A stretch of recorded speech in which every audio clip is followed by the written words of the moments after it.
کبھی دیوار ہلتی ہے، کبھی در کانپ جاتا ہے، علی کا نام سن کر اب بھی خیبر کانپ جاتا ہے۔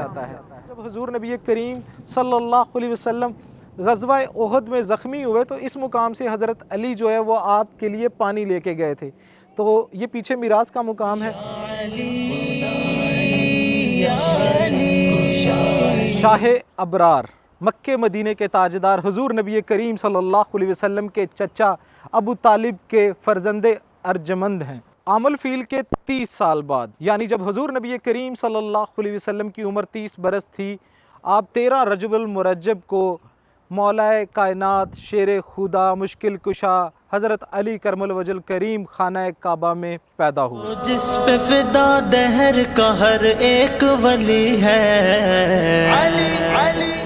آپ 10 سال کی عمر میں دائرہ اسلام میں داخل ہوئے۔ آپ بچوں میں سب سے پہلے اسلام لانے والوں میں شامل ہیں۔ تربیت جو ہے وہ حضور نبی کریم صلی اللہ علیہ وسلم نے کی، اور آپ تا دم حیات حضور نبی کریم صلی اللہ علیہ وسلم کے ساتھ امداد میں اور اسلام کے لیے آپ مصروف عمل رہے ہیں، اور آپ عشرہ مبشرہ کے صحابیوں میں شامل ہیں، اور اس کے علاوہ بہت ساری خصوصیات کی بنا پر آپ کو ممتاز حیثیت حاصل ہے۔ وہ میرا علی میرا علی میرا علی ہے۔ آپ کی کنیت ابو الحسن تھی۔ حضور نبی کریم صلی اللہ علیہ وسلم نے آپ کی کنیت ابو تراب فرمائی۔ حضرت علی پر جو اللہ تعالیٰ کے انعامات ہیں ان میں ایک یہ بھی سہر فہرست ہے کہ آپ کی جو پرورش ہے وہ اسلام سے قبل بھی حضور نبی کریم صلی اللہ علیہ وسلم کے گھر پر ہوئی۔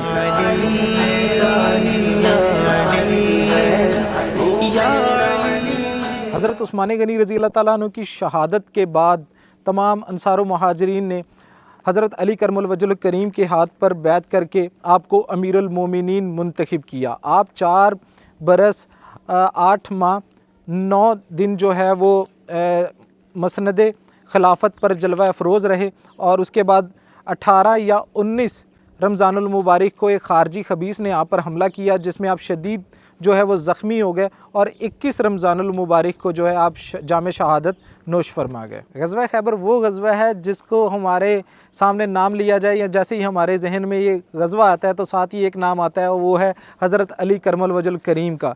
جب غزوہ خیبر ہوئی تو حضور نبی کریم صلی اللہ علیہ وسلم نے فرمایا کہ صبح جھنڈا میں ایک ایسے شخص کو دوں گا جو اللہ اور اس کے رسول سے محبت کرتا ہے، نیز اللہ اور اس کا رسول بھی اس سے محبت کرتا ہے۔ جب صبح ہوئی تو حضور نبی کریم صلی اللہ علیہ وسلم نے فرمایا کہ علی بن ابی طالب کہاں ہیں؟ تو لوگوں نے بتایا کہ یا رسول اللہ صلی اللہ علیہ وسلم ان کی آنکھیں دکھتی ہیں، تو حضور نبی کریم صلی اللہ علیہ وسلم نے فرمایا کہ ان کو بلایا جائے۔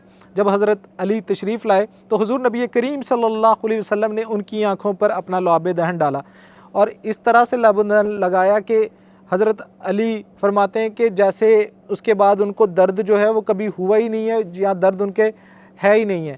تو اس کے بعد حضرت علی کو جو ہے وہ جھنڈا تھمایا گیا، اور اس غزوہ میں حضرت علی کرم الوجہ الکریم نے جو ہے وہ خیبر کو فتح کیا، اور اس پہ ایک شعر ہے جو آپ نے بہت زیادہ سنا ہوگا کہ کبھی دیوار ہلتی ہے، کبھی در کانپ جاتا ہے، علی کا نام سن کر اب بھی خیبر کانپ جاتا ہے۔ تو یہ تھی حضور نبی کریم صلی اللہ علیہ وسلم کے داماد حضرت علی کرم الوجہ الکریم کی شان، جو میں نے اس پوری ویڈیو میں بیان کی ہے۔ ویسے تو ان کی شان اتنی بلند ہے کہ میں مسلسل بھی بولتا رہوں، لکھتا رہوں تو وہ کم ہے، یہ ان کی شان ہے۔ اللہ پاک ہمیں بھی ویسی جرت اور بہادری عطا فرمائے، اور اللہ پاک ہمیں ان کی اطاعت نصیب فرمائے، اور اللہ پاک اس سیرت پر عمل کرنے کی توفیق عطا فرمائے۔ آمین ثم آمین یا رب العالمین۔ امید کرتا ہوں یہ ویڈیو آپ کو بہت اچھی لگی ہوگی۔ اپنا بہت سارا خیال رکھیے گا، دعا میں یاد رکھیے گا۔ اللہ حافظ، فی امان اللہ۔